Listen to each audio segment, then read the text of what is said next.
Praise the lord. ప్రభువైన యేసుక్రీస్తు నామములో మీకు శుభములు. ఈ దినము కొరకైన దేవుని వాగ్దానము. దేవుని యందు భయభక్తులు కలిగి ఉండి ఆయన కట్టడలను అనుసరించి నడుచుకొనుచుండవలను. ప్రసంగి 12వ అధ్యాయం 13వ వచనం. ఈ లోకములో మానవుడు అనుసరించి నడుచుకున్నట్లు, ఆయనకు ఇష్టలముగా మనము జీవించినట్లు అనేకమైన కట్టడలను, విధులను దేవుడు నిర్ణయించెను. అందులో ప్రాముఖ్యమైనది ఆయన యందు భయభక్తులు కలిగి ఉండడమే. కారణం, ఎవరు దేవుని యందు భయభక్తులు కలిగి ఉంటారో దేవుడు వారిని ఆశీర్వదించును. దేవుని యందలి భయమే వారికి ఐశ్వర్యము.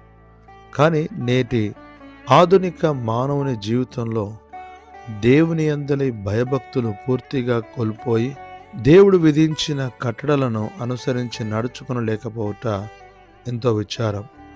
అందును బట్టే ఎవరికి వారు తమ తమ ఇష్టానుసారమైన జీవితం.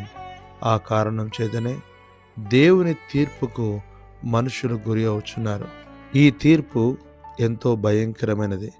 కనుక వాక్యం వినుచున్న ప్రియులారా, దేవుడు సత్యవంతుడు అని ఎరిగి ఆయన యందు భయభక్తులు కలిగి జీవించుము. నీ దేవుడే నిన్ను ఆశీర్వదించును. ప్రభు నీకు సహాయం చేయనుగాక. ఆమెన్.